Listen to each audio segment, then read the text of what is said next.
అత్యవసర పిఎస్సి సమావేశంలో కొన్ని కీలకమైన అంశాల మీద చర్చ జరిగి కొన్ని నిర్ణయాలు తీసుకున్నాం.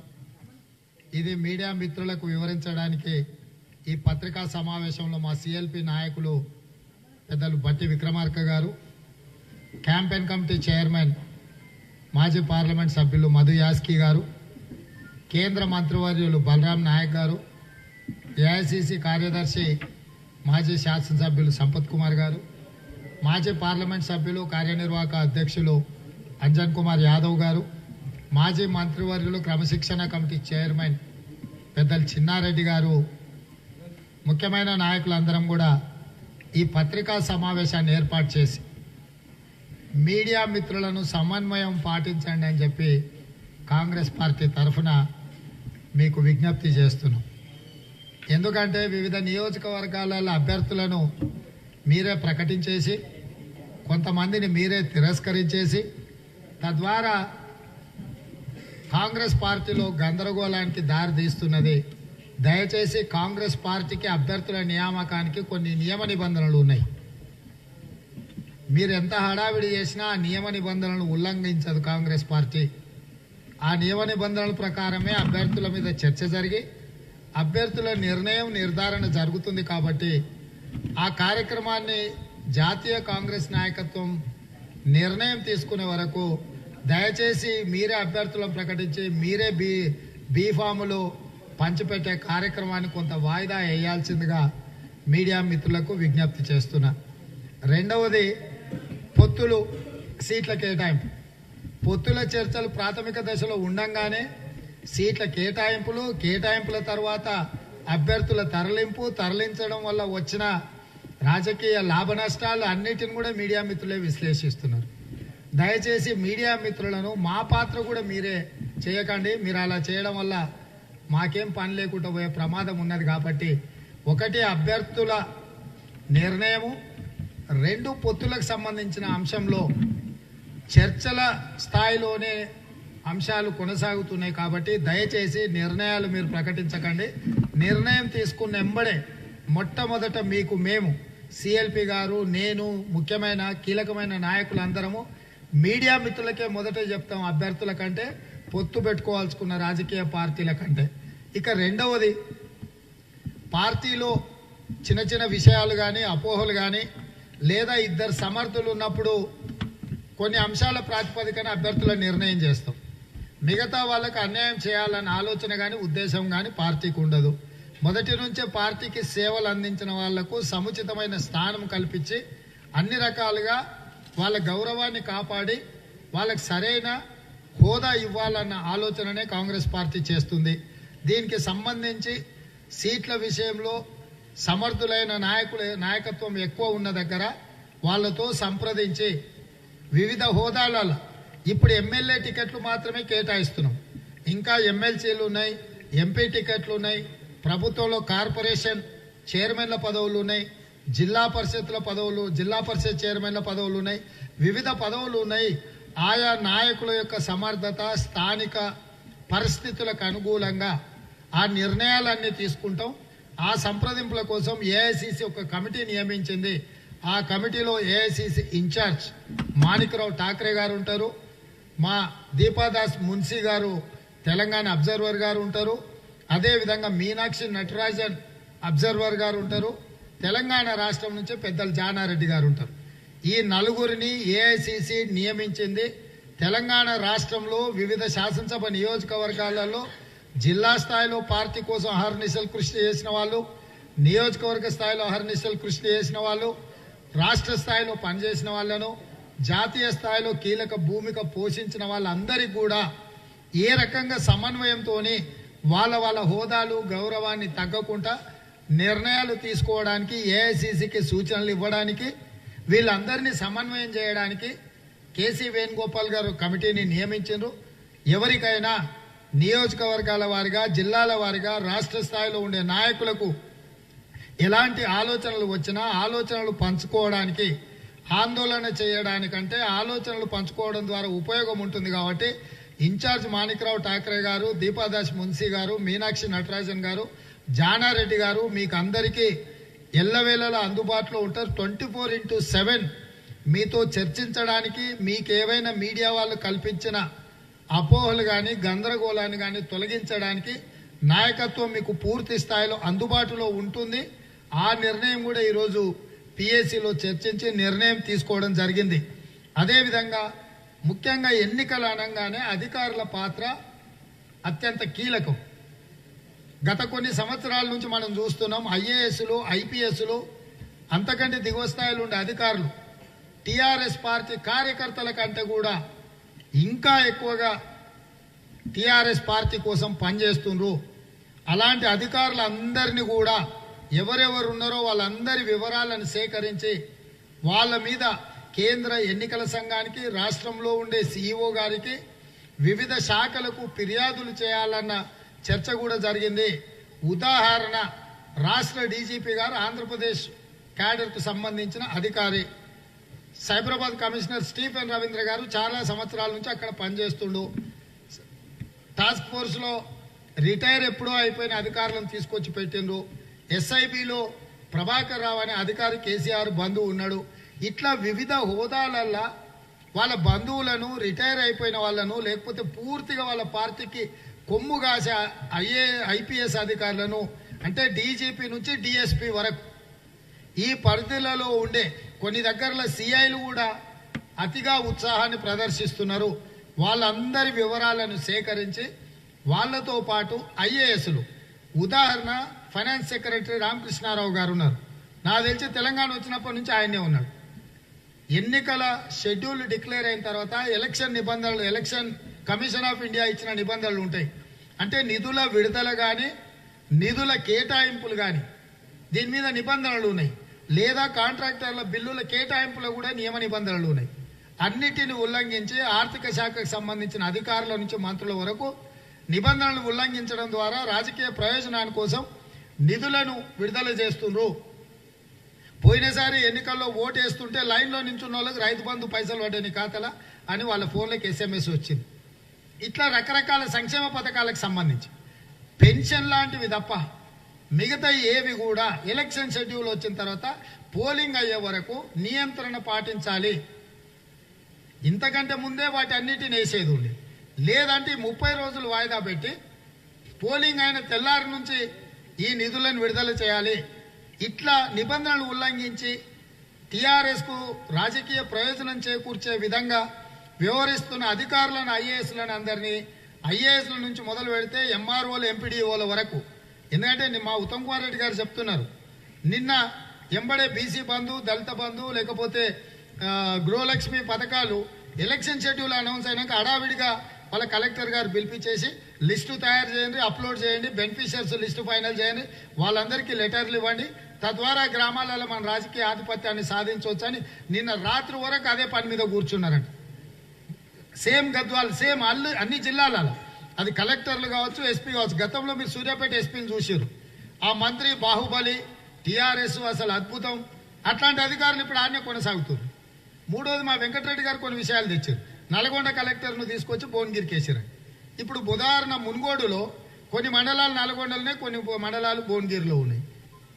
అసెంబ్లీ ఎన్నికలలో ఎన్నిక నిబంధనలు నియమాలు వర్తించదా? ఇప్పుడు కొన్ని అసెంబ్లీ నియోజకవర్గాలు 3 జిల్లాలు ఉన్నాయి. ఆ జిల్లాలో ఉన్న కలెక్టర్ ఈ జిల్లాకు బదిలీ చేసినామంటారు. కానీ ఆ శాసనసభ 3 నియోజకవర్గాలలో ఉంది. లేకపోతే కొన్ని మండలాలు సర్కిల్ ఇన్స్పెక్టర్కి ఇక్కడ ఉన్నాయి, కొన్ని అక్కడ ఉన్నాయి. అవతలు ఉన్నాయి నన్ను బదిలీ పేరు మీద యువతలకి తీసుకొచ్చారు. అంటే కొన్ని వ్యూహాత్మకంగా చట్టంలో ఉండే చిన్న చిన్న లొసుగులను వాడుకొని ప్రభుత్వము పూర్తిగా ఎన్నికల ప్రక్రియని అపహాస్యం చేసే విధంగా వ్యవహరిస్తున్నది. అందుకోసము ఒక ప్రత్యేకమైన కమిటీని నియమించి కాంగ్రెస్ పార్టీ ఆ కమిటీ నేతృత్వంలో పోలీస్ అధికారులు కానీ రెవెన్యూ అధికారులు కానీ ఐఏఎస్లు కానీ ఐపీఎస్లు కానీ వీళ్ళందరూ పార్టీకి అనుకూలంగా టీఆర్ఎస్కు పనిచేసే వాళ్ళందరినీ కూడా ఎక్కడున్న వాళ్ళ వివరాలను సేకరించి కేంద్ర ఎన్నికల సంఘం నుంచి ఈడ చీఫ్ ఎలక్టోరల్ ఆఫీసర్ వరకు అన్ని హోదాలలో వాళ్ళ మీద ఫిర్యాదులు చేయడానికి ఒక ప్రత్యేకమైన కమిటీని నియమించి నిఘా పెట్టాలని చెప్పి ఈరోజు మేము నిర్ణయం తీసుకున్నాం. ఇదే కాకుండా ఎన్నికల నియమావళి ప్రకారం టీవీలు కానీ పేపర్లు కానీ కొంత నియంత్రణ పాటించాలి, ఎన్నికల నిబంధనలు పాటించాలి. రాజకీయ పార్టీల సొంత టీవీలు సొంత పేపర్లు ఇష్టారాజ్యంగా కుట్రలు చేసి కాంగ్రెస్ పార్టీలు ఏదో జరిగిపోతుంది, లేకపోతే మా సమావేశాలలో స్క్రీనింగ్ కమిటీ సమావేశాలలో చొక్కాలు పట్టుకున్నారు, లేకపోతే అంగీలు చించుకున్నారు, వీళ్ళు కొట్లాడుకున్నారు, కొట్టుకుంటున్నారని ఇట్లాంటి అపోహలు సృష్టించి రకరకాల అంశాలు రాస్తున్నారు. వాళ్ళందరి మీద కూడా ఆ టీవీలు ఆ పేపర్ల మీద తప్పుడు వార్తలు వేసే వాళ్ళ మీద ఎన్నికల నియమావళి ప్రకారం యాజమాన్యాల మీద రిపోర్టర్ల మీదనే కాదు క్రిమినల్ కేసులు పెట్టడానికి అవసరమైన నియమ నిబంధనలు అన్నింటినీ పరిశీలించి అదేవిధంగా వాళ్ళ పార్టీలకు 24 గంటలు బాగా ఊదుకుంటూ ప్రచారం కల్పిస్తే అది కూడా ఎన్నికల ఖర్చు. ఒక పేపర్లో ఫుల్ పేజ్ యాడ్ ఇస్తే ఎంత ఖర్చు అవుతుందో ఆ పేపర్లలో ఆ పార్టీకి సంబంధించిన వార్తలే పూర్తి స్థాయిలో ప్రచారం కల్పిస్తే కూడా అది అడ్వర్టైజ్మెంట్ కింద క్యాలిక్యులేట్ చేసి ఎన్నికల ఖర్చు ఆ పార్టీ అభ్యర్థుల ఖాతాలలో రాసి వాళ్ళని అనర్హులుగా ప్రకటించే నిబంధనలు ఉన్నాయి.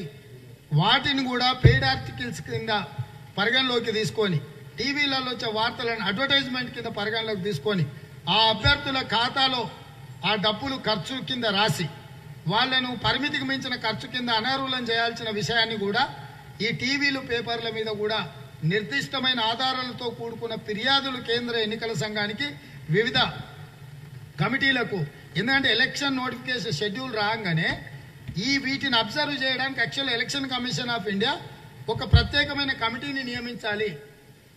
గతంలో నియమించేది మధ్యకాలంలో ఆ ప్రక్రియనే ఎక్కడ పోయిందో తెలియదు. అంటే నిఘా పెట్టడానికే టీవీలలో పేపర్లలో వచ్చే వార్తలన్నిటి మీద కూడా నిఘా పెట్టి చర్యలు తీసుకోవడానికి ఎన్నికల సంఘం చర్యలు తీసుకోవాలి. మన ఫిర్యాదులను కూడా ప్రత్యేకంగా పరిగణించాలి. కాబట్టి వీటికి సంబంధించి కూడా మేము ఒక ప్రత్యేకమైన టీంను పెట్టి మీ ద్వారా ఆ టీవీలకు పేపర్లకు మేము హెచ్చరిక జారీ చేస్తున్నాము. మీరు ఇట్లనే చేసిండ్రంటే రాజకీయ నిరసనను ఎదుర్కోవాల్సి ఉంటుంది. అదేవిధంగా మేము పెట్టే క్రిమినల్ కేసులను కూడా మీరు ఎదుర్కోవాల్సి ఉంటుంది. మీరు ఇష్టారాజ్య రీతిన కీలకమైన నాయకుల మధ్యలో అపోహలు వచ్చినాయని, మనస్పర్ధలు ఉన్నాయని వార్తలు రాయడం ద్వారా కింద కార్యకర్తల మధ్యలో గందరగోళం సృష్టిస్తే ఈసారి కాంగ్రెస్ పార్టీ ఎవరిని ఉపేక్షించదు. వాళ్ళందరి మీద కూడా చర్యలు తీసుకుంటాము, కఠినంగా వ్యవహరిస్తామని చెప్పి మీ ద్వారా మీడియాకు చెప్పదలుచుకున్నాం. ఇక 6వ అంశం, నిన్న మన కేసీఆర్ గారు దొరికినోనికల్లా ఏదో పదవి ఇస్తున్నాడు, తన్నినోనికల్లా ఏదో చైర్మన్ ఇస్తున్నాడు, వంగబెట్టి గుద్దినోనికల్లా ఏదో ఒకటి ఇస్తున్నాడు. ఆల్రెడీ ఆయన ప్రభుత్వం రద్దయిపోయింది. తీసేసిన తహసీల్దార్లకు అన్ని ఆర్డర్లు ఇచ్చుకుంటూ పోయాడు. 2 ఏళ్లకు 3 ఏళ్లకు 5 ఏళ్లకు నియమిస్తుడు. మీ తాత జాగిరా అయిపోయింది నీ పదవి. ఇప్పుడు కొంతమందిని చైర్మన్లను వేసిండు, కొంతమందికి వేరే వేరే హోదాలు ఇచ్చిండు. అవి చెల్లవు. గత 6 నెలల నుండి కేసీఆర్ గారు నియమించిన రాజకీయపరమైన నియామకాలను అన్నిటిని కూడా రద్దు చేయడమే కాకుండా ఈ నియామకాల వల్ల వాళ్ళకి ఆర్థిక ప్రయోజనం చేకూరుంటే జీతభత్యాల నుంచి అన్నిటినీ వాళ్ళ నుంచి రికవరీ చేస్తాము. ఇది కంప్లీట్గా అధికార దుర్వినియోగము. ఈ అధికార దుర్వినియోగాన్ని కాంగ్రెస్ పార్టీ చూస్తూ ఊరుకోదు. రెండవది, ఔటర్ రింగ్ రోడ్డు లాంటి లక్షల కోట్ల రూపాయల విలువైన ఆస్తిని అమ్ముకొని ఆ నిధులను కాజేసి దాన్ని అప్పనంగా మింగేసిండు.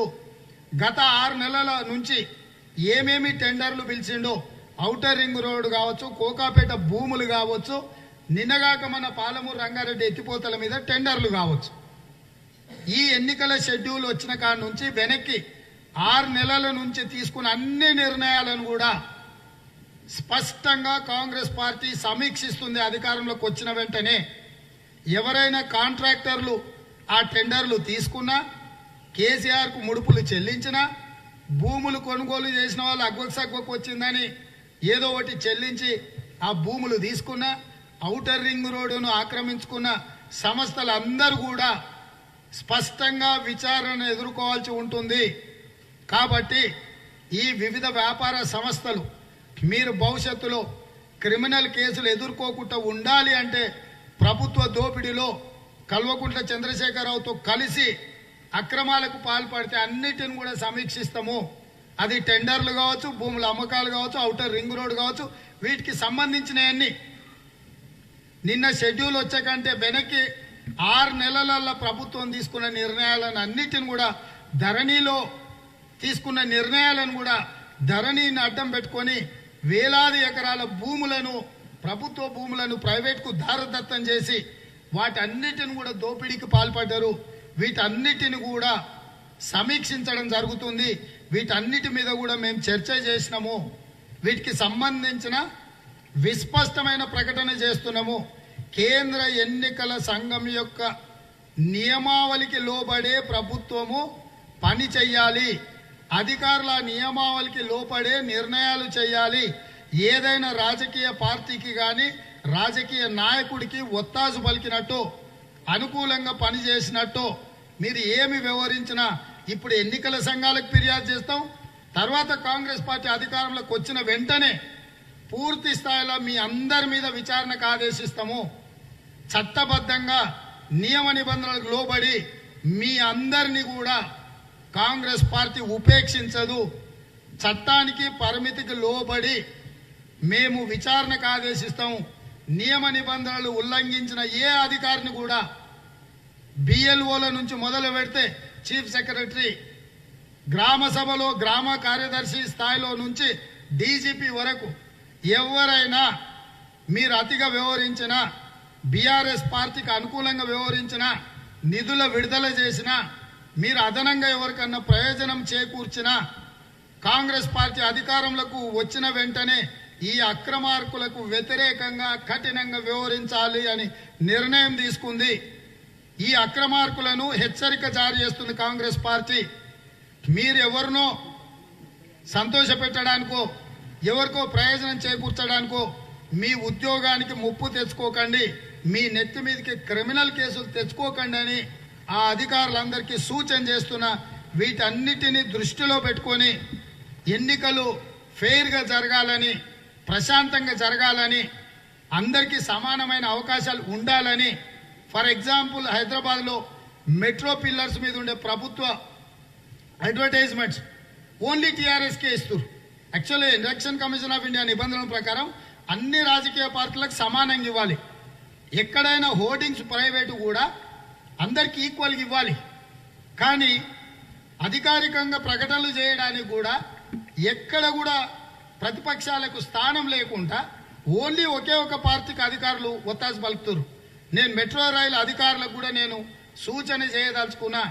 హోర్డింగ్స్ ఏవైతే హైదరాబాద్ నగరంలో ఉన్నాయో వాళ్ళకు కూడా చెప్పదలుచుకున్నా. కాంగ్రెస్ పార్టీకి సరైన విధంగా ఈ ప్రకటనలకు అవకాశం ఇవ్వకపోతే డిసెంబర్ 3 నాడు మా ప్రభుత్వం ఏర్పడుతుంది. డిసెంబర్ 9 తర్వాత మీరెవరు ఉండరు. ఇవన్నీ ఊసిపోతాయి. కాబట్టి ఈ విషయంలో కూడా మీరందరూ నిబంధనలకు లోబడే వ్యవహరించాల్సిందిగా కాంగ్రెస్ పార్టీ సూచన చేస్తుంది. యాత్రలకు సంబంధించి 2 ప్రతిపాదనలు మా ముందు ఉన్నాయి. శ్రీ మల్లికార్జున్ ఖర్గే గారు, శ్రీ రాహుల్ గాంధీ గారు, శ్రీమతి ప్రియాంక గాంధీ గారు ముగ్గురు తెలంగాణకు కావలసినంత సమయం ఇస్తామని చెప్పి మాకు చెప్పడం జరిగింది. 15 తారీఖు నుంచి 22 తారీఖు వరకు మొదటి విడత చేయాలనా లేదా అనేది ఒక చర్చ జరుగుతుంది. రెండవది దసరా పండుగ ఉంది కాబట్టి దసరా పండుగ అయినాక 25 తారీఖు నుంచి ఎన్నికల వరకు కంటిన్యూస్గా విడతల వారి బస్సు యాత్ర చేపట్టాలని 2 రకాల సూచనలు వచ్చినాయి. ఈ రెండింటిని దృష్టిలో పెట్టుకొని జాతీయ నాయకత్వం వివిధ రాష్ట్రాలలో కూడా ఎన్నికల ప్రచారం చేయాల్సిన అవసరం ఉంది కాబట్టి ఈ రెండింటికి సంబంధించిన విషయాలు చర్చించినాము. ఇదైనా బాగానే ఉంటుంది, అదైనా బాగానే ఉంటుంది అని సూచన వచ్చింది. అభ్యర్థులను ప్రకటించి బస్సు యాత్రకు వెళ్దామా అనేది ఒక ఆలోచన, బస్సు యాత్ర సగం చేసినాక మధ్యలో అభ్యర్థులను ప్రకటిద్దామని రెండో ఆలోచన. ఈ రెండు వచ్చినాయి.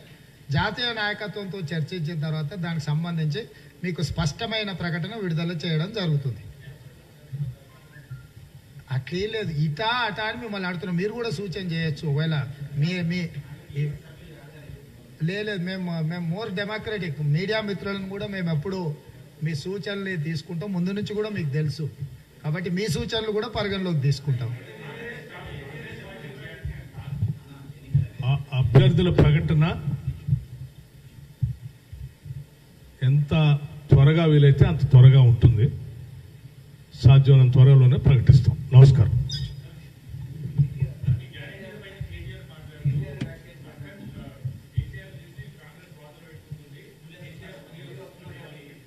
ఇప్పుడు నరమాంసానికి అలవాటు పడ్డ కుటుంబం వాళ్ళు దోపిడీ, పేదల రక్తాన్ని పీల్చి పిప్పి చేసిన కుటుంబం. అందుకే పులితోని పోల్చుకుంటుండ్రు. పులి చచ్చిపోయిన శవం అని కూడా వదలకుండా తింటుంది, మీకు తెలుసు కదా. సింహం అయితేనేమో ఫ్రెష్గా ఎప్పుడు తినాలనుకుంటే అప్పుడు వేటాడి భోంచేస్తుంది, మిగిలింది వదిలేస్తుంది, మళ్ళీ వెనక్కి చూడదు. పులి మాత్రము దొరికిందా అని దాచిపెట్టుకొని పాసిపోయే వరకు మొత్తం తినే విధానం పులిది. కరెక్ట్గా చెప్పాడు పులితో పోల్చి. ఆయన అట్లాంటి దోపిడీ సొమ్మంతా ప్రగతి భవన్లో పెట్టుకొని కుళ్ళిపోయినా కూడా దాన్ని తినే ప్రయత్నం చేస్తారు. కాబట్టి మూడవది, మనిషి కాదు ఆయన జంతువు అని తండ్రి గురించి గొప్పగా చెప్పినందుకు కొడుకును అభినందిస్తున్నాను.